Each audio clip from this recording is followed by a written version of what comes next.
Bonjour à toutes et tous. J'espère que vous voyez ce qu'on tente de diffuser, c'est-à-dire la présentation. Alors, pour commencer, n'hésitez pas à poser des questions. Je répondrai en fait à la fin de la présentation, si ça vous va, de façon à pouvoir approfondir certains sujets sur les deux grands points que je propose d'aborder aujourd'hui. Euh, on commence directement par en fait les deux thèmes. Alors, c'est les 10 bonnes pratiques du télétravail, lorsque c'est possible, et les nouveaux usages en termes de relations clients, surtout dans la période actuelle, où effectivement, on va dire le contact physique est, on va dire, c'est un euphémisme limité. Alors, les 10 bonnes pratiques de télétravail, on a abordé ça tout simplement parce que c'est une chose qu'on pratique assez fréquemment chez nous et que moi, personnellement, j'ai beaucoup pratiqué. Et je connais un peu les écueils auxquels on peut être confronté lorsqu'on n'a pas l'habitude. Et ça nous paraissait judicieux de pouvoir conseiller là-dessus sans avoir un avis d'expert total, bien sûr, mais malgré tout basé sur du pragmatisme et d'expérience. On commence direct. Donc, les télétravail à distance. Donc, mon point à moi, j'aurais. La base, en fait, c'est de se dire, effectivement, lorsqu'on travaille, c'est d'avoir un coin qui permet de travailler quand on peut se le permettre, puisque chez nous, on est 30 à télétravailler en ce moment, et je vois bien qu'il y en a certains qui sont dans leur salon, d'autres qui ont un petit bureau, et donc l'idéal, c'est bien sûr d'avoir un coin à soi où on n'a pas besoin de tout déménager à chaque fois qu'on vient travailler.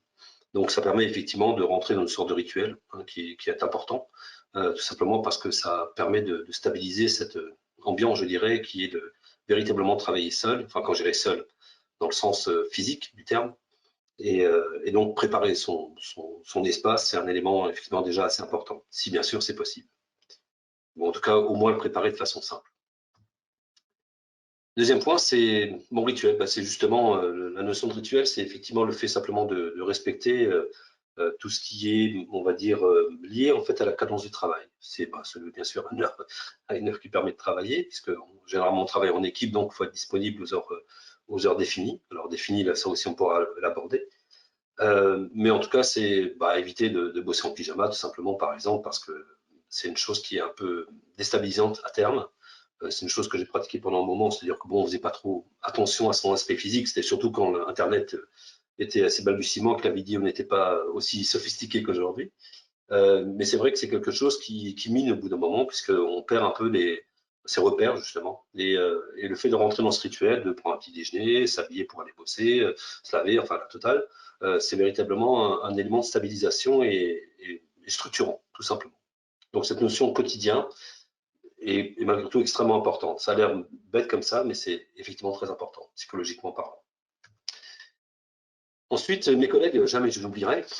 Alors ça, on l'a constaté chez nous, ça. En fait, lorsqu'il s'agit effectivement de consultants, de chefs de projet, de commerciaux ou de marketeurs, chez nous, il n'y a pas de problème puisque on est constamment en contact, on s'appelle, on chatte, en vidéo, etc. Mais l'équipe, par exemple, de production chez nous, qui est plus attelée à l'aspect, on va dire, purement développement, par exemple, sont des gens qui, généralement, on les laisse un peu tranquilles, d'ailleurs, dans le cadre du travail. Mais bien sûr, 10 fois par jour, on passe à côté d'eux.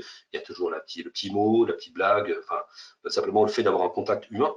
Et en fait, là aussi, au bout d'un moment, ça les mine de n'avoir personne à qui parler. Alors, le pire des cas, c'est je suis seul chez moi et je n'entends parler de personne de la journée. C'est une chose effectivement qui est là pour le coup extrêmement déstabilisante. Il arrive même que lorsqu'on appelle les développeurs en fin de journée, ils aient du mal à démarrer.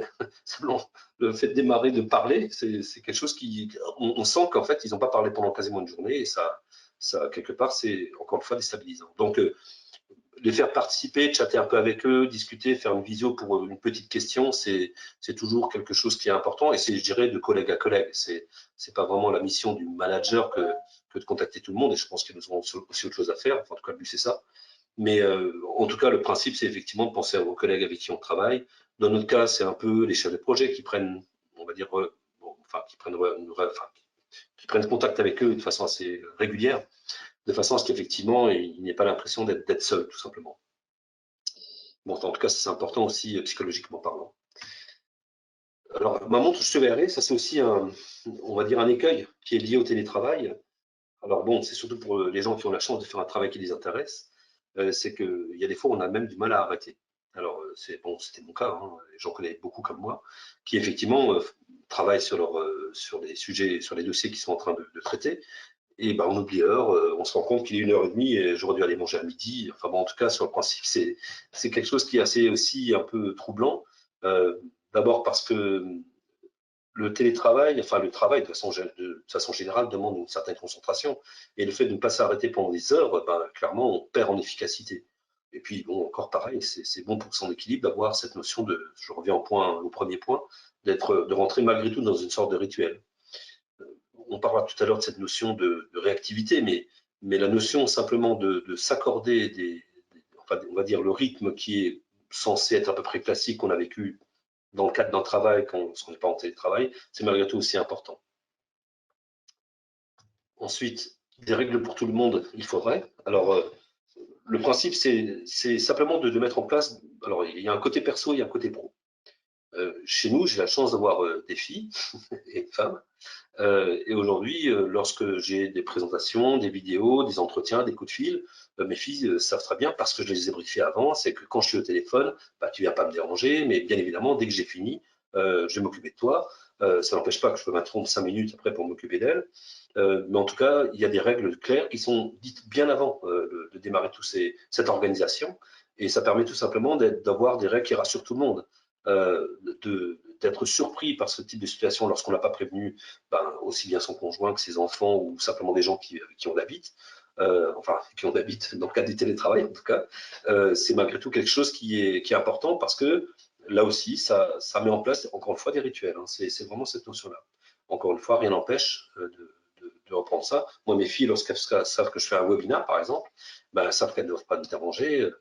Dès que j'ai fini, je vais aller voir s'il n'y a pas eu de catastrophe, si elles n'avaient pas besoin de moi. Donc, c'est important. Côté pro, on peut dire qu'il y a vraiment des règles à respecter en termes de process. Alors, j'en reviens toujours à cette notion de rassurance, qui est de savoir que lorsqu'on a envoyé une demande, une question, un contact pris avec quelqu'un, ben, qu'on sache que le message est bien reçu. Alors, bien sûr, quand c'est au téléphone, on sait qu'on les a reçus, mais quand c'est un chat, je demande en fait à ce que les gens disent OK, tout simplement OK, bien reçu, ou OK. Enfin, en tout cas, de me permettre de comprendre qu'ils ont bien reçu le message. Le fait de lancer un message et de ne pas savoir si les gens ont répondu, c'est anxiogène, tout simplement. C'est vrai pour les managers, mais c'est vrai aussi pour tout le monde. Je demande une info, je n'arrive pas à la joindre, je téléphone, je n'arrive pas à la joindre, mais en fait, il est au téléphone, donc il ne répond pas, ce qui est normal. Donc, je mets un chat, il me dit, je suis au téléphone, ben, je le sais. Donc, c'est vraiment cette notion de penser aux autres de façon à ce qu'on ne génère pas une anxiété qui est absolument inutile. Donc, cette notion de prévenir, c'est de mettre des règles et des process en place. Alors, on en est assez loin dans les procédures de travail, mais malgré tout, cette notion de prévenir les gens, c'est aussi une question de respect, mais c'est aussi surtout un gage d'organisation en fait, et d'efficacité. Alors, être prévoyant, bah, c'est là aussi, bon, je reprends mon exemple parce que c'est celui que je connais le mieux, mais j'ai des enfants de 14 ans qui aujourd'hui sont quasiment autonomes. On ne travaille pas encore, on n'importe rien, mais en tout cas, ils sont plus grands. Mais quand ils étaient petites et que je travaillais je faisais du télétravail, je faisais en sorte de pouvoir bah, organiser leur journée en amont, de façon à ce que, bah, effectivement, elles ne s'ennuient pas et viennent toutes les semaines à me dire, papa, je m'ennuie, je m'ennuie. Donc, être prévoyant dans ce domaine en termes, encore une fois, de télétravail, c'est important. Bah, c'est pareil pour les managers dans l'entreprise. Il faut être prévoyant par rapport à ses équipes et leur donner du travail en amont. C'est normal qu'au travail, je viens le matin, je les rencontre tous. Nous, on fait très souvent, tous les lundis, on fait des réunions, on réunit tout le monde où on traite de ce qu'on va faire la semaine. Chaque service ensuite travaille avec ses équipes. Et là, effectivement, il y a une sorte de répartition du travail. Mais lorsqu'on est en télétravail, c'est moins évident. Enfin, bien qu'on a fait une luntise, ce qu'on appelle une luntise, c'est la réunion du lundi matin.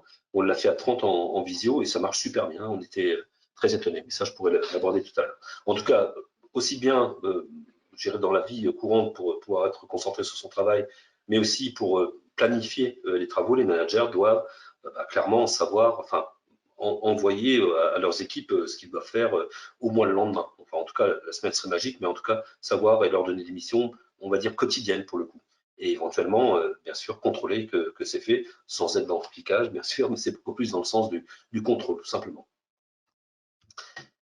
Ensuite, des moments partagés, je m'accorderai, c'est les fameuses 5 minutes après le webinar, après un entretien, après un coup de fil, aller discuter avec les gens qui sont plus proches de nous, quand on a bien sûr la possibilité de ne pas être seul. C'est aussi un élément, on va dire, qui permet de s'évader un peu. C'est l'équivalent un peu du café qu'on va aller boire lorsqu'on est au boulot. Mais c'est malgré tout enrichissant, tout simplement parce que, bon, aujourd'hui, c'est encore plus vrai dans le cas du confinement qu'on subit tous. On vit en fait avec des gens toute la journée. Bon, encore une fois, j'ai la chance de pouvoir vivre avec ma famille depuis pas mal de temps et ce genre de choses, tout ça est établi. Donc, on n'a pas de problème à vivre ensemble tout le temps. Et c'est-à-dire de ne pas se voir pendant 8 heures et ne se voir que le soir. Donc, mais quand ce n'est pas le cas, le fait d'accorder un peu accorder de l'importance à ça, ça permet aussi on va dire, d'arrondir les angles de façon générale. Alors, je pense que c'est aussi un gain de productivité, pour être tout à fait franc, puisque cette notion, encore une fois, de petite pause, faut bien sûr que ça ne soit pas toute la journée, et pas qu'on se dise, allez, je vais voir le dernier d'Eric, hein, mais je pense que c'est aussi un gage qui permet d'être plus productif, en tout cas d'être plus concentré sur son travail. En tout cas, de ne pas subir une culpabilité qu'on pourrait avoir en se disant, il faut que je bosse, parce que, je veux dire, quelque part, je ne suis pas en face de mes collègues, et être seul, c'est malgré tout quelque chose qu'on doit assumer, quoi. Ensuite, confiance et transparence. Alors ça, c'est une chose que j'ai beaucoup entendue, puisque beaucoup de patrons d'entreprise m'ont appelé au début du confinement, simplement pour qu'on les conseille au niveau d'outils, par exemple, pour pouvoir télétravailler avec leurs équipes. Et clairement, il y avait une notion d'inquiétude, je ne citerai pas de nom, mais j'y échappe pas, hein, c'est de se dire, ouais, mais si mes salariés sont là au boulot, à la maison, je veux dire, est-ce qu'ils vont pas justement se mettre devant la télé toute la journée Bon, la réalité des faits, c'est que non. La plupart des gens sont tout à fait corrects. Enfin, c'est même pas une question de correction, c'est une question simplement enfin, ça peut peut-être marcher un jour, 2 jours, mais bon, sinon on est un légume, quoi. Ça devient horrible. C'est absolument pas enrichissant. Puis je pense que encore une fois, qu'on a la chance de faire son boulot, on le fait, quoi. Mais cette notion de confiance mutuelle, c'est un usage qu'il faut respecter, qu'il faut accepter en tant que dirigeant ou en tant que manager. C'est, voilà, je dois aller faire des courses vite fait pour aller chercher des couches pour mes gamines ou mes gamins.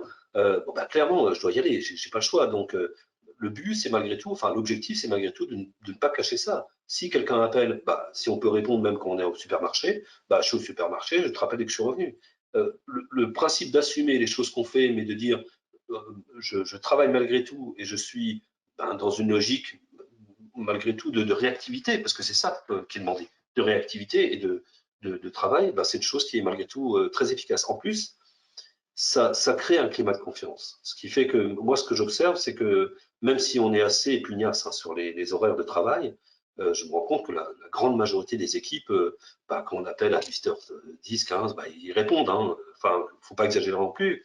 Tout ça est une question de respect mutuel et général.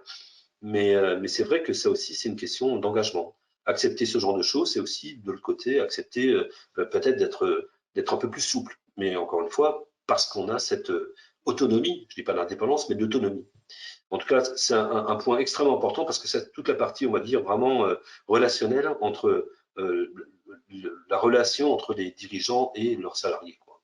En tout cas, c'est une chose qui m'a surpris dans le sens où ça avait été quand même une sorte de levée de bouclier. J'ai passé mon temps à leur expliquer que c'était un faux problème quelque part. Ensuite, mes données sauvegardées, ça, c'est pour aborder plus ou moins la partie informatique.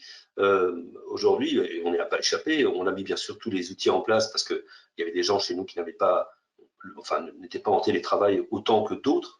Il y a les boulots de développeurs, par exemple, demandent à être structurés autour d'outils qui étaient, on va dire, pour une question de sécurité, nécessairement au niveau de l'entreprise. Ça, on a pu bien sûr le configurer pour que ça change. Mais le principe, c'est que malgré tout, on a dû mettre en place des règles d'utilisation d'outils qui sont communs et que chacun n'utilise pas son outil à lui, qu'il aime bien. Par exemple, dès qu'on a été en télétravail, un des développeurs a proposé, on peut dire à juste titre, d'utiliser Discord pour avoir une sorte de chat en live, puisque c'est du verbal, on entend les gens parler, c'est comme si on était dans une salle et on parle ensemble, mais on a mis très vite le frein, puisque, encore une fois, tout le monde ne l'utilise pas. Donc, utiliser des outils comme ça sauvagement, c'est pas bon. Ou alors, il faut peut-être le soumettre à un comité de façon à ce que ça soit accepté pour tout le monde, et bien sûr qu'on communique à tout le monde l'usage, comment on l'utilise, etc., etc. On reste dans le domaine des règles, c'est très important d'apporter de la structure et de la rassurance au niveau des outils, tout simplement, pour ne pas perdre le fil et le lien avec les gens lorsqu'on travaille. Et les sauvegardes, bien sûr. Alors ça dépend de chaque entreprise qui a son système. On a des clients dans l'industrie qui ont des systèmes qui ont souvent des maisons mères, par exemple en Allemagne, et donc ils ont des VPN, enfin je ne vais pas rentrer dans le détail technique, mais des systèmes qui sont extrêmement stricts au niveau sécurité, et il est impossible en fait d'utiliser des outils internes autrement que sur le lieu de travail, où ça devient extrêmement lourd en termes de chargement, puisque en fait c'est comme si on voyait un écran à distance. Enfin, je vous passe les détails, et là bon, c'est sûr que c'est compliqué, mais là aussi, ça demande un effort à la direction informatique pour tenter de trouver des solutions malgré tout sécurisées, et des fois qui pourraient paraître originales, mais c'est plus le cas parce qu'il y a pléthore de solutions dans ce domaine-là, mais il faut y penser en amont. L'idéal serait bien sûr d'avoir préparé. Aujourd'hui, toute cette histoire de coronavirus nous est tombée dessus de façon assez violente, il faut l'avouer. Même nous, on a été surpris. Quand je dis même nous, c'est qu'on n'a pas eu vraiment de problème pour faire du télétravail, mais quand même, quand tout le monde y est d'un coup, ça fait bizarre, quoi. Alors j'imagine les autres qui n'ont pas du tout l'habitude. Donc, mais tout ça, heureusement, enfin, j'espère qu'on ait eu la chance d'avoir préparé ça en amont. L'esprit d'équipe, je garderai. Ben, cette notion d'esprit d'équipe, c'est effectivement un point important dans le sens où c'est le travail là pour le coup des responsables de service, des managers, qui doivent vraiment animer leur équipe. Contacter ces équipes au moins une fois par jour, ça revient d'ailleurs au point des gens qui effectivement sont peu sollicités dans la journée, mais qui malgré tout ont des contacts ponctuels. Il y a vraiment un rôle d'animation qui est un peu différent que lorsque c'est physique, enfin humain et direct, enfin physique hein, tout simplement. Il y a vraiment cette notion de garder le contact. Encore une fois, tous les outils, la vidéo, le chat, le téléphone, tout existe, le sémaphore existe pour pouvoir prendre contact avec les gens. Mais le but, c'est effectivement de garder ce contact parce que c'est un élément essentiel, encore une fois, on va dire, de productivité. Les gens, enfin, c'est, je pense, propre à l'être humain, hein, lorsque la notion de loin du cœur, enfin, loin des yeux, loin du cœur, c'est une vérité. Si je n'ai pas été contacté dans la journée, on a l'impression que les gens n'existent pas. Donc, cette notion d'empathie, de comprendre l'état psychologique dans lequel se trouvent les gens qui travaillent et qui, encore une fois, sont dans des cas un peu particuliers et ne doivent pas, enfin, c'est pas qu'ils ne doivent pas, mais qui ne sont pas obligatoirement sollicités, il faut se forcer un peu à les contacter. En tout cas, rentrer encore une fois dans une sorte de procédure pour pourquoi pas faire un tout petit point de 10 minutes en vidéo avec l'équipe. Alors, bien sûr, c'est pas 100 personnes, hein, mais si c'est 5-6 personnes dans une équipe, c'est de faire un petit rendez-vous vidéo, dire bah, tout va bien, tout s'est bien passé aujourd'hui. Ça permet effectivement à tout le monde de toujours être conscient d'être dans une équipe. Très important. Donc ça, c'était les 10 premiers points. Donc, alors, je vais juste conclure sur la notion de matériel, etc. Aujourd'hui, on a d'ailleurs, nous, étudié à l'époque une solution, on va dire, un peu plus globale en termes de matériel. C'est effectivement avoir un téléphone. Alors, la plupart des abonnements en téléphone sont limités aujourd'hui. Il y en a certains chez nous qui n'en ont pas besoin en termes de travail. Hein. Je reprends l'exemple des développeurs, des graphistes. Ils sont joignables bien sûr au travail à travers des téléphones enfin, qui sont mobiles, mais malgré tout fixes. Aujourd'hui, bon, ils acceptent bien sûr qu'on les appelle sur leur téléphone perso, mais bon, la plupart des équipes ont des téléphones d'entreprise, donc déjà le problème est réglé. Mais il y a aussi les webcams. Alors là, bon, il y a pléthore d'offres aussi hein, de webcams sur le net. Il faut privilégier, je dirais, une notion de qualité, un bon compromis entre le son et l'image, de façon on n'a pas besoin de la super HD, mais au moins de se voir et de voir qu'on parle, hein, le mouvement des lèvres, tout ça, mais aussi une qualité sonore qui permet d'avoir une réunion assez longue. Aujourd'hui, en moyenne, nos réunions durent, ou même les rendez-vous commerciaux, peuvent durer jusqu'à 1 heure et demie lorsqu'on présente un projet, voire 2 heures. La dernière a duré plus de 2 heures, mais sans que ça soit insupportable et surtout pas coupé. Les outils en vidéo, il y a bon, en ce moment, la grande mode, c'est Zoom. Nous, on n'utilise pas, hein, puisqu'on a adhéré, je dirais, au modèle Google, qui nous permet d'utiliser Meet, qui est d'une efficacité redoutable, et qui permet vraiment un travail collaboratif efficace. Enfin, je ne veux pas faire de la pub à Google, mais c'est une vérité, hein, ça marche bien. Et c'est très raisonnable en termes de prix. Mais Zoom est gratuit. Donc, si vous n'avez rien en place, Zoom peut être une alternative qui marche très bien. Alors, pour les partages d'écran, TeamViewer, ce genre de choses, tout ça est très bien. Enfin, tout ça, vous le trouvez très facilement sur le net, sur l'ensemble des outils qui permettent de collaborer. Ensuite, le deuxième sujet, alors, encore une fois, si vous avez des questions là-dessus, n'hésitez pas à les poser, je répondrai en fin de présentation. Alors, les nouveaux usages concernant la relation client. Alors, j'ai voulu aborder, parce que là aussi, j'ai senti une grosse inquiétude de la part de la plupart de nos clients sur le fait de fermer. Encore ce matin, j'en ai eu 2 qui ont fermé leur centre de production et disent, bon, ben voilà, je me retrouve avec 0 chiffre d'affaires d'un coup, ça fait quand même assez mal. Et bon, on a trouvé des alternatives digitales qui leur permettent effectivement de, comme ils faisaient d'avant en ligne, de proposer un système, par exemple, qui permet aux clients de dire, je commande, je sais que je ne serai pas livré tout de suite, mais je commande déjà de façon à ce qu'effectivement, il n'y ait pas de perte d'affaires, enfin, limiter un peu les dégâts et avoir, alors bien sûr, il faut que ça soit adéquat par rapport aux produits et à la prestation vendue, mais en tout cas, essayer de trouver malgré tout des alternatives qui permettent effectivement de limiter, ouais, c'est le terme, limiter les dégâts. Donc aujourd'hui, j'ai voulu aborder ça de façon très synthétique. C'est vraiment pas exhaustif, parce que généralement ce genre de choses on l'aborde en plusieurs jours, littéralement, puisqu'on travaille vraiment le détail. Et je voulais vous montrer un peu un plan qui permet effectivement de voir le processus qui permet, on va dire, de mettre en place une relation. Alors ça peut d'ailleurs s'adapter aussi bien aux partenaires, aux co-traitants, mais bien sûr aux clients et aux prospects, de façon à garder le contact de façon régulière. C'est une chose qu'on pratique nous depuis maintenant pas mal de temps. On l'a vraiment industrialisé depuis, on va dire, la fin 2019. Quand je dis industrialisé, c'est en faire une règle. Je donne un exemple. Aujourd'hui, on organise, on appelle ça une confetti, c'est une conférence mensuelle où on présente des sujets, on fait venir des partenaires, on présente une technologie, un élément qui va permettre à nos clients d'améliorer un point ou un autre dans leur organisation, dans le marketing, dans le commercial, peu importe. En tout cas, essayer de trouver une notion de présenter une solution de bénéfice client. Et cette notion-là, en fait, la confetti, aujourd'hui, c'est plus possible. On n'a pas le droit de se déplacer, on n'a plus le droit de se réunir. Donc, en quelques minutes, on a transformé ça en webinaire. Ça devient possible grâce justement à ces outils digitaux. C'est une alternative qui nous permet d'être très réactifs et surtout lorsque on a bien étudié la chose en amont. Donc, je vous présente un petit plan.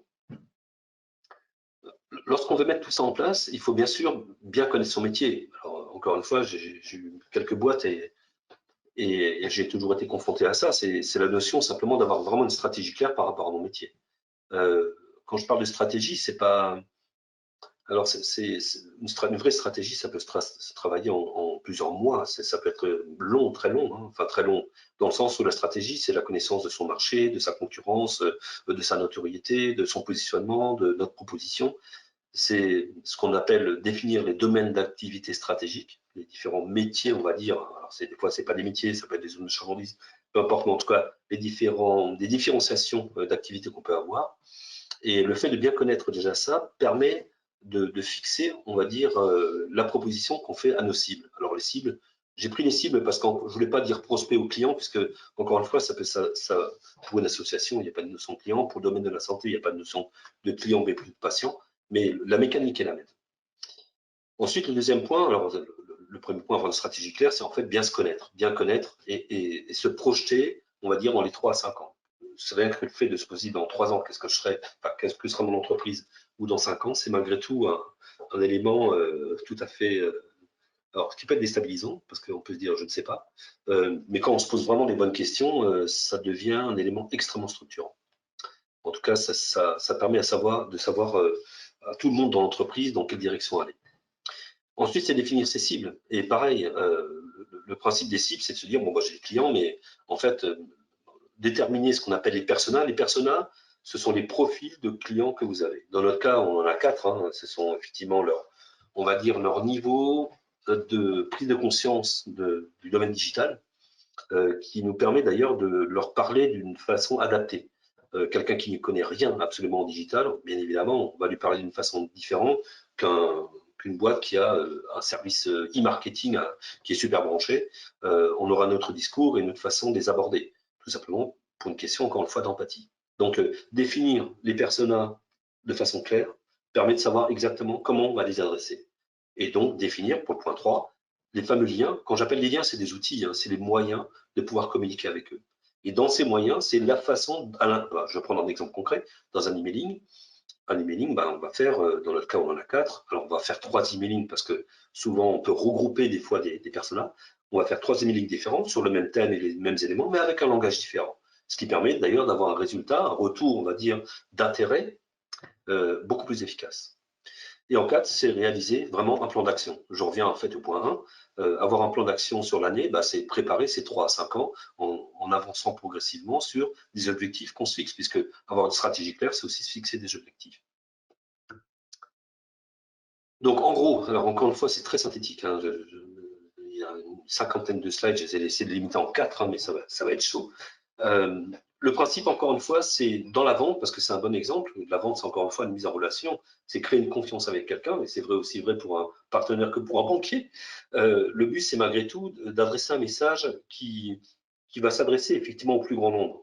Ne plus faire entre guillemets, alors c'est du one-to-one malgré tout en termes marketing, hein, c'est-à-dire donner le bon discours à la bonne personne, mais ce n'est plus je rencontre la personne, je lui dis bonjour, j'ai une proposition à vous faire, je ne sais pas si vous êtes capable de l'accepter, mais voilà ce que je fais, et dans 9 cas sur 10, c'est pas qualifié. Donc, ou c'est pas à la portée ou dans le besoin ou dans la préoccupation de notre interlocuteur. Donc aujourd'hui, le travail plus grand nombre, c'est vraiment se poser des questions sur notre offre, savoir ce qu'on veut proposer et de savoir comment le proposer dans le sens de ce qu'on appelle chez nous, alors c'est devenu une religion, hein, du bénéfice client. Ce qu'on appelle le bénéfice client, c'est plus le voilà ce que je fais, c'est plutôt voilà ce que je vous apporte. C'est vraiment cette notion-là. Et je tombe bien sûr à réfléchir là-dessus parce que c'est vraiment un élément fondamental. Et on va dire dans 9 cas sur 10, lorsqu'on rencontre des nouvelles entreprises, elles ont encore, et c'est pas une critique, hein, c'est un fait, de dire voilà, mon métier c'est je fabrique des machines, je fabrique ça, je fais ça, je fais ça, je fais ça. Mais on ne dit pas voilà ce que je vous apporte en tant que client comme plus, quelque part, tout simplement. Et c'est un élément fondamental qu'on oublie.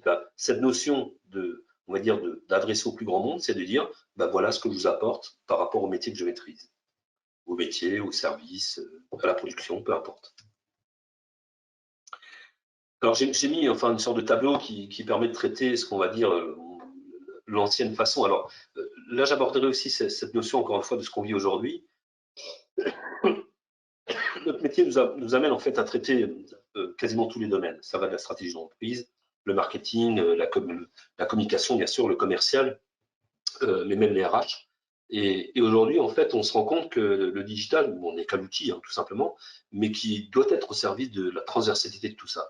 Là, encore une fois, c'est plus dans l'ordre de l'organisation générale, mais plus particulièrement de la vente, puisque c'est là où vraiment il y a une relation, on va dire, humaine.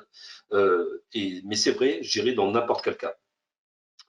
Donc, avant, on disait effectivement tous vendeurs, tout le monde a prospecté. Alors, cette notion de prospection et de vendre de façon un peu, alors pas anarchique, parce qu'encore une fois, il y a des usages, des habitudes qui font que ça marche comme ça, ça marche comme ça. Aujourd'hui, c'est plutôt effectivement de dédier une équipe qui va être vraiment chargée de prospecter. Alors, pourquoi? Parce qu'elle connaîtra les usages, elle connaîtra les mécaniques et elle aura ce fameux plan, cette roadmap qui sera pratiqué et bénéficiera de l'expérience au fur et à mesure pour dupliquer les modèles, les améliorer, les rendre plus efficaces, générer plus de leads. Leads, c'est des prospects qualifiés, mais en tout cas, le principe, c'est avoir vraiment des gens qui sont spécialisés dans la prise de relation. Ça remplace en fait ce qu'on appelle à l'époque l'appel à froid. C'est véritablement un élément, on va dire, qui génère de la relation. Encore une fois, c'est pas obligatoirement des clients. Dans notre cas, on a bien sûr des compétences en production, mais on travaille aussi avec des externes. Dans la photographie, on peut avoir, on va dire, 10 photographes différents qui ont chacun leur spécialité. On ne peut pas embaucher 10 photographes, bien sûr. Donc, aujourd'hui, rechercher des bons photographes, ça passe aussi à travers ça. On prospecte des compétences pour générer une mise en relation, et après, on rentre dans un processus de qualification, c'est-à-dire le savoir-être, le savoir-faire, etc. Donc, cette notion de prospection, c'est vraiment une notion dédiée puisque ça revient en fait à l'administration des ventes qui font de l'appel. Bonjour monsieur, on vend des radiateurs. Effectivement, est-ce que vous êtes dans le projet de changer? Oui, non. Enfin, on n'est plus dans cette notion-là. On est dans la notion qu'on va aborder tout à l'heure, qui est de plutôt détecter les gens qui ont vraiment ce besoin sans avoir à les déranger pour leur demander si c'est leur besoin. Bon, on verra ça après. Donc, l'attitude, c'est de toujours vendre. je dirais non. Le principe de toujours vendre, c'est plus cette notion-là de vendre tout. Je ne vais pas dire n'importe quoi, parce que ça aussi, je pense que c'est quand même pas mal passé. Mais c'est plutôt de définir un élément qui est mutuel. C'est-à-dire qu'on est capable de bien le produire, de le produire en quantité, même si du service, hein, encore une fois, c'est qu'un modèle qu'on doit bien travailler et bien définir. Est-ce qu'il y a un élément de mutualisation par rapport à la proposition que je vais faire à ma cible? Je peux reprendre l'exemple des photographes, hein, c'est simplement de dire, bah voilà, j'ai un modèle à vous proposer, on travaille ensemble, on ne vous cache pas au client, il sait que vous travaillez, que vous êtes un indépendant, on ne cache rien, donc c'est un élément qui va permettre de créer de la relation de confiance entre nous, qui va permettre aussi de créer de la fidélisation et de la qualité, puisque nous, ce qu'on veut, c'est qu'ils travaillent bien pour nos clients, enfin nos clients mutuels, on va dire. Donc, et pour un client, bien évidemment, c'est d'avoir une proposition que je vais pouvoir poser à X ou à Y, sans que ça paraisse décalé et ne pas rentrer encore une fois dans chaque fois proposer des choses différentes à chaque client. Mais encore une fois, ça dépend un peu des métiers, bien sûr. Il y a des cas où on n'a pas le choix. Bien que ça n'empêche pas le sur-mesure, je tiens à le préciser. La mesure, c'est le nombre de deals par jour. En fait, c'est plus aujourd'hui, nous, on est vraiment basé sur ce qu'on appelle le lead, c'est-à-dire c'est la personne qui est susceptible de travailler, enfin, de travailler avec nous. C'est quelqu'un qui va dire, bon, bah, ok, ah oui, c'est vrai, Tease, ou notre boîte, bien sûr, ce qu'elle fait, ce que j'ai compris de ce qu'elle fait, c'est une chose qui va pouvoir me servir. Alors, bien sûr, après, c'est l'entretien de cette relation pour que, quand le besoin vraiment s'exprime, qu'il nous contacte. C'est l'équivalent de l'appel à froid, le cold call, comme on l'appelait, comme je suis du anglais. Donc l'appel à froid, justement, le cold call, c'est vraiment une chose qui est laborieuse avec un taux de transformation extrêmement faible, en tout cas de qualification extrêmement faible souvent. Aujourd'hui, être là au bon moment, c'est effectivement ce qu'on va voir tout à l'heure, c'est beaucoup plus efficace. Aujourd'hui, mieux vaut que les gens vous appellent pour dire tiens, je vous connais, enfin, je sais que vous faites ça, c'est exactement ce que je recherche, on peut se rencontrer pour en discuter, plutôt que d'appeler les gens les uns après les autres en disant non, c'est pas le moment, aujourd'hui ma femme est malade. Enfin, voilà, il y a une réalité qui fait que même si j'ai un projet 2 jours après, le fait d'être tombé ce jour-là, ça tombait mal, donc ça ne se transforme pas. Les techniques de vente par manipulation, ça non plus, les gens, et ça c'est vraiment un élément social qu'on a étudié chez nous. On s'est rendu compte que les gens ne consomment plus, enfin ils veulent consommer avec une notion de transparence et de confiance. Ils en ont marre, quelque part, d'être bombardés de pubs qui leur promet monts et merveilles et qui, en fait, ne sont pas la réalité. Alors, ça ne veut pas dire être réaliste. La notion de communication, c'est aussi faire rêver, bien évidemment.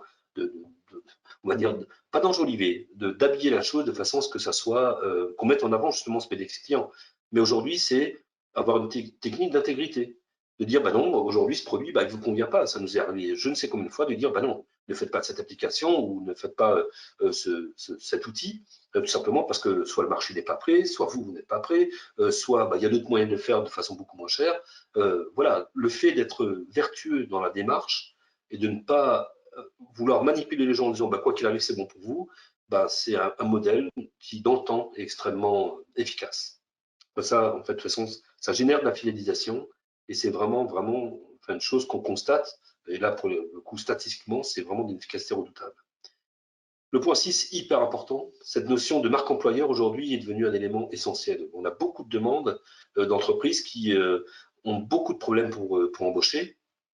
Alors c'est simple, hein, je cherche un boulot, je vais me renseigner sur le net sur cette boîte. Si je vois que sur le témoignage Google, voilà, c'est des escrocs, c'est des machins, ça ne me donnera aucune envie d'y aller. Alors, encore une fois, je ne parle pas de quelqu'un qui a beaucoup de mal à trouver un travail dans une niche extrêmement pointue, mais dans la grande majorité, les gens recherchent quelque part à vivre leur métier avec une certaine dose de passion et de savoir-être quelque part justement.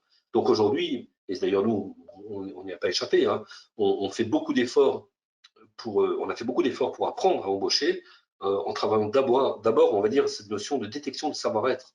Le savoir-faire, on est capable de former des gens pour qu'ils soient efficaces, c'est pas un problème. Mais la personnalité, c'est une chose qu'on a beaucoup de mal à changer, qui est très difficile à changer.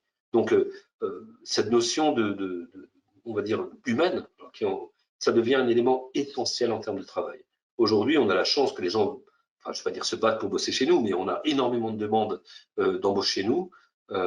Mais en même temps, on est extrêmement exigeant. Enfin, quand je dis exigeant, encore une fois, dans cette notion de savoir-être. Donc, la notion de faire travailler les gens à la schlag, on en revient au télétravail, hein, cette notion de confiance, un élément, un prérequis, je dirais, absolu, d'instaurer une notion de prise de responsabilité de chaque part, de façon à ce que dire, bah, on a un deal, quoi. Je te fais travailler et je fais en sorte que tu puisses t'éclater dans ton travail. Bah, il faut que tu respectes les règles du parti, entre guillemets, cette notion d'autonomie, hein, encore une fois, pas d'indépendance, mais d'autonomie, qui va permettre vraiment de t'éclater dans ton boulot, mais en respectant des règles qui sont liées à notre organisation, à notre production, à notre productivité, etc. Et qui sont d'ailleurs abordées ici. Alors, dans les faits, hein, c'est les courriers email longs, etc. Essayer d'être dans l'argument, moi je. Tout ça, ça ne marche plus. Il faut être assez direct, être extrêmement court. Les gens ne lisent plus, hein. Ça, c'est les stats et l'équipe d'Alexis chez nous n'arrête pas de nous le dire. On voit bien que les gens ne lisent pas. C'est du visuel, c'est des petites animations, de la vidéo. Il faut être extrêmement court et extrêmement pragmatique. Encore une fois, on n'est pas là pour embobiner les gens. Point numéro 5. On est là effectivement pour leur dire voilà ce que je vous apporte. Si je vous apporte quelque chose et en plus on est vertueux dans la démarche, il n'y a aucune raison qu'on ne fasse pas du travail ensemble. Bon, en tout cas, toute cette notion-là est tout à fait logique, enfin tout à fait cohérente par rapport à l'ensemble du message qu'on veut faire passer. Pas la peine d'en mettre des tonnes. Si on est sincère, je pense que ça se sent assez vite, quoi. Alors, le système de vente heurte la productivité. Alors ça voulait dire, ça c'est une chose qu'on voit quand même un peu, hein, parce que dès qu'on rentre dans une entreprise où il y a commencé à avoir un peu du nombre, ben, on vend plus n'importe quoi. On a eu ce réflexe hein, au départ de pas mal de mes boîtes, de dire bon bah on va faire effectivement tel langage, bah oui ça on maîtrise, oui j'en ai fait il y a un an, on peut le faire, alors on le fait, on se casse la tête, c'est beaucoup d'efforts, c'est un effort extrêmement important, mais très souvent c'est absolument pas rentable. Donc, le fait d'être droit dans ses bottes dans ce qu'on est capable de faire et ce qu'on pourrait faire mais qu'on ne fait pas parce qu'on n'a pas mis dans un modèle industriel, ben, quelque part, on se rend compte que à terme, c'est extrêmement rentable de rester dans ce qu'on sait faire. Donc, le système de vente qui aide à la productivité, c'est de vendre ce qu'on est capable de réaliser de façon productive. Et ça, c'est aussi un élément qu'on a tendance à oublier. Excusez-moi, j'étais un peu long sur celle-là. Ça, c'est un peu la notion de répartition du chiffre d'affaires. C'est un peu le modèle, on va dire, lorsqu'on missionne, je dirais, pour la transition digitale, j'ai horreur de ce terme, mais c'est pour cette notion, on va dire, de modèle économique à trouver pour qu'on puisse générer de la rentabilité.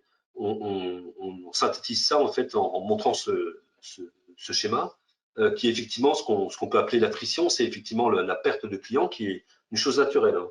C'est pas, on perd des clients des fois, pas parce qu'on ne fait pas bien son travail, mais tout simplement parce que bon, bah, il y a une usure naturelle, on va dire. Il peut y avoir aussi l'envie d'aller voir ailleurs, parce que, et je comprends, hein, puisque nous-mêmes, on pratique, on bosse 10 ans avec quelqu'un, on se dit, bon, on se remet plus trop en question, il y aura peut-être quelqu'un va essayer de voir les choses de façon un peu nouvelle. Ben voilà, bon, le fait de se quitter bon ami, ça peut se faire aussi. Mais l'attrition est une chose qui existe quoi qu'il arrive. Nous, on est vraiment dans le modèle, on va dire, récurrent. Alors, ce n'est pas du tout la volonté de vendre absolument du récurrent à des clients, mais c'est une réalité. C'est une réalité de notre marché qui est liée au digital, qui bouge à une vitesse, mais c'est de plus en plus rapide. Et aujourd'hui, ben, on fait de la veille tous les jours. On a même un labo aujourd'hui qu'on a mis en place pour vraiment faire cette veille.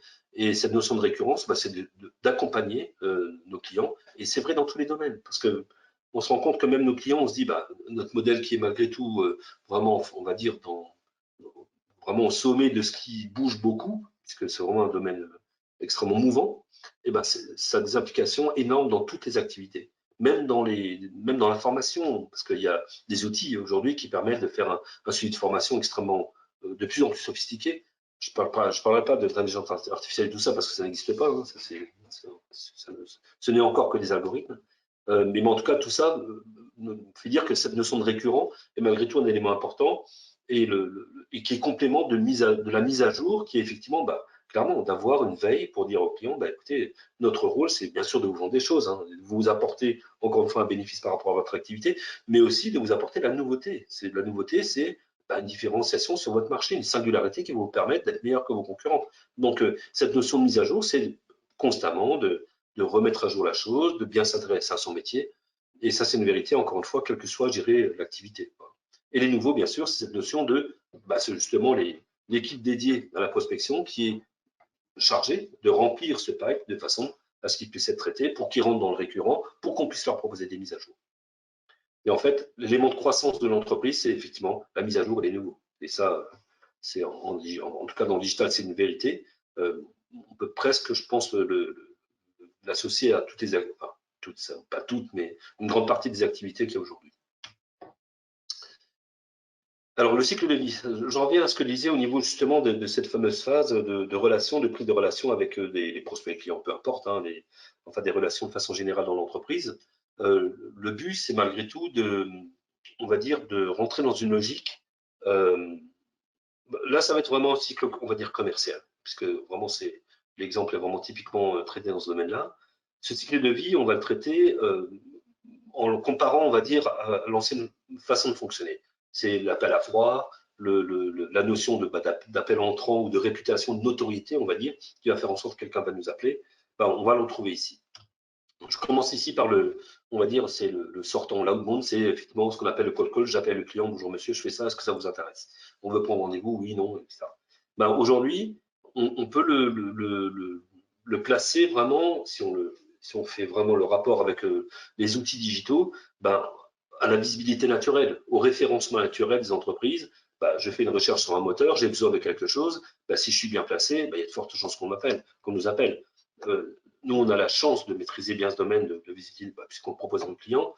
On a d'ailleurs une part de marché assez importante, ce qui est quand même super cool, puisque on va dire que même dans cette période, alors il y aura un ralentissement, c'est clair, hein, parce que c'est normal, les entreprises ne bossent moins aujourd'hui, mais on a un nombre d'appels assez important par jour pour des demandes de projets, et relativement bien. Quand je dis relativement bien, c'est qu'on n'arrive pas à du 100% qualifié, mais on arrive effectivement à un certain nombre d'appels entrants qui sont tout à fait intéressants, parce qu'encore une fois, de notre côté, on essaie de trouver une solution qui rentre dans le cadre de nos compétences. Encore une fois, on ne va pas proposer le mouton à 5 pattes parce qu'on va mal le produire, on va mettre trop de temps à le produire, ça pas rentable, et puis à maintenir, ça va être un cauchemar.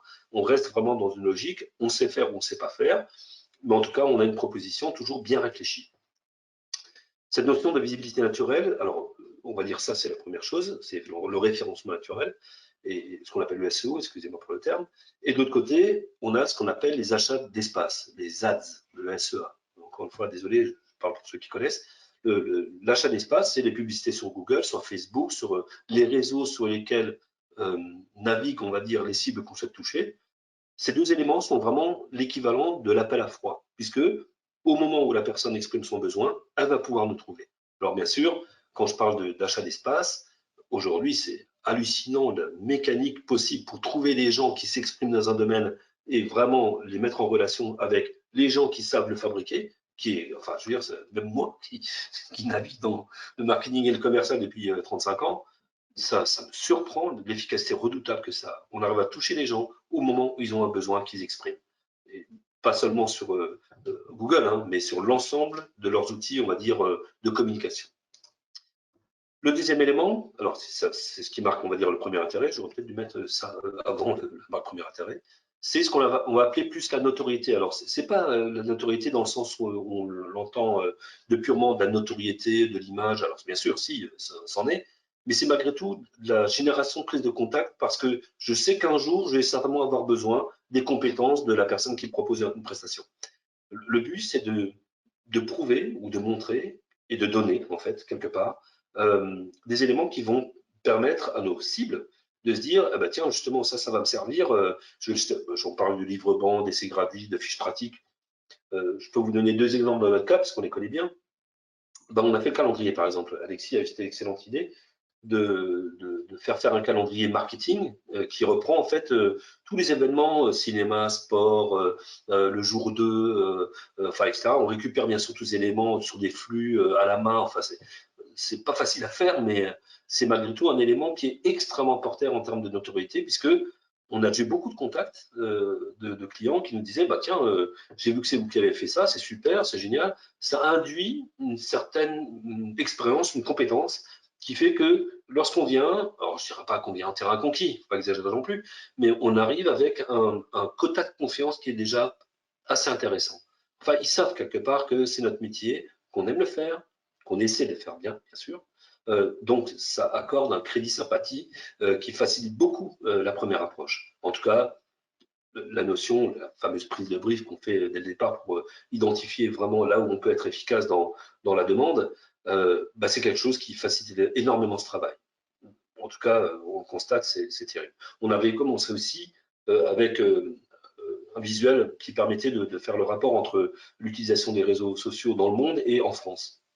En tel cas, je ne sais pas si vous avez vu le visuel, mais C'est hallucinant le nombre de fois où on nous a demandé des clients, on l'offre gratuitement, hein. On demande juste à nous citer, soit dans un lien, soit pour faire du netlinking pour ceux qui connaissent, ou du backlink plutôt pour ceux qui connaissent, ou alors effectivement de simplement nous citer dans les crédits. Ça nous a permis d'avoir un article dans le Monde. Waouh! Quand j'ai vu ça, j'étais fou de joie. Et ben, c'est peu d'investissement pour beaucoup de visibilité, et ce n'est pas un travail qui est vraiment ponctuel en disant bonjour, voilà ce qu'on fait. C'est plus de dire ben voilà, on aime notre métier, on sait le faire, on a un espace de compétences, et ben rencontrons-nous pour nous exprimer parce que je sais qu'un jour vous allez avoir besoin de nous. Et bien sûr, de remplir, on va dire le pipe des relations avec ces gens de façon à ce que on puisse les informer régulièrement, encore une fois de façon vertueuse. C'est pas des assassinés avec des tonnes de mails, avec de l'information qui vont leur servir. Encore une fois, donner. En fait, dans ce domaine, je me rends compte qu'aujourd'hui, le don, alors bien sûr, il faut que ça se reste raisonnable en termes d'investissement. C'est pour ça que l'industrialisation de tout ce mécanisme est très important. Le fait de donner est un élément extrêmement rentable, tout simplement. Cette notion de vertu morale, on se rend compte que c'est de plus en plus le cas, hein. J'en reviens au point où les gens ont ras-le-bol de se faire manipuler par le marketing. La vérité, c'est que plus on est empathique, mieux ça marche. C'est aussi bête que ça. Dès que la marque d'intérêt est prise, l'équipe, on va dire, de prospection s'efface pour donner la main en fait au commercial qui lui, alors nous on a des commerciaux spécialisés, plus techniques, plus stratégie, plus prospection marketing, enfin etc., plus RH aussi puisqu'on fait du RH avec nos clients.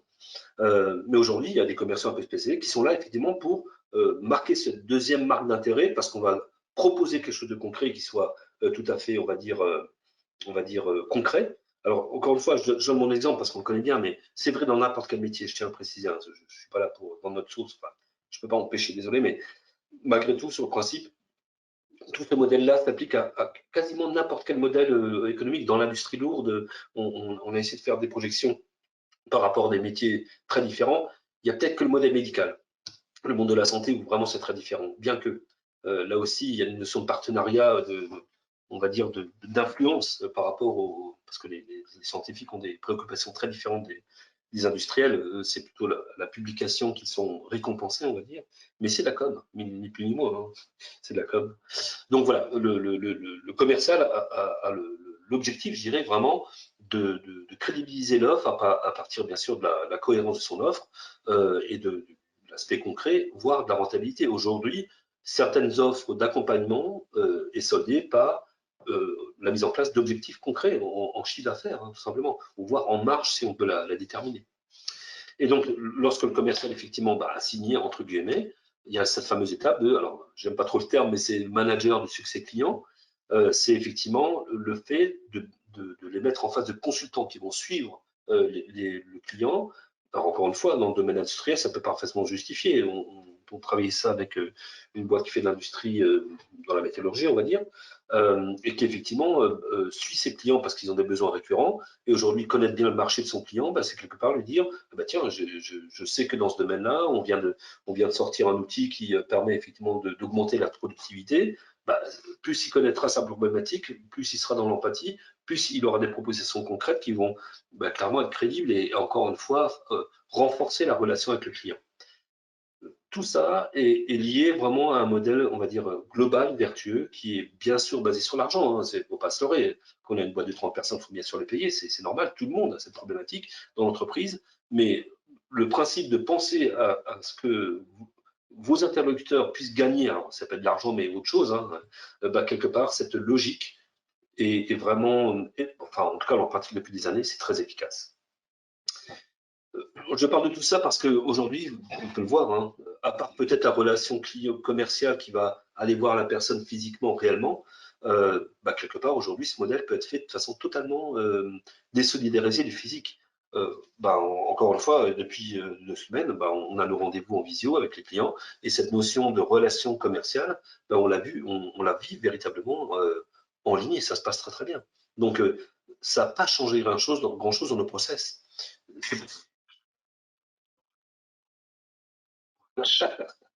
C'est ma montre qui essaie de parler. Donc, tout ça est basé bien sûr sur, alors je reviens juste à la précédente, cette notion effectivement de travail sur la notion de prospection est basé effectivement sur la mise en place, et je reviens au 4e point du plan que je présentais pour la deuxième partie, c'est la roadmap. La roadmap, c'est définir effectivement un ensemble d'actions qu'on va réaliser pour aboutir à cette mise en place de confiance qu'il y a, de relation qu'il y a avec les leads, mais aussi les clients. Parce qu'il faut bien sûr penser à tout le monde. Il y en a certains qui vont être informés et qu'on va peut-être donner plus d'informations dans le concret pour tout simplement qu'ils puissent en bénéficier et être contents de travailler avec nous. C'est la fidélisation. Et de l'autre côté, il y a bien sûr cette notion de on vous prouve qu'on aime notre métier, on vous montre ce qu'on a réalisé pour vous. Et je voulais juste simplement montrer un exemple de roadmap. Alors, bien sûr, qui est cadencé dans le temps. Alors, bien évidemment, j'ai enlevé les noms. Bien sûr, ce ne sont pas. Enfin, c'est un exemple concret hein, qu'on travaille avec le client, où on définit effectivement toutes les actions qu'on voit à gauche, hein, les Google Ads, les Social Ads. Alors, excusez-moi hein, pour ceux qui ne sont pas branchés, on va dire digital, mais Google Ads, ce sont effectivement des achats d'espace sur Google. Bing, c'est un autre moteur de recherche. Social Ads, bah, c'est des achats d'espace sur les réseaux sociaux, Facebook, LinkedIn, Twitter, peu importe, Instagram et compagnie.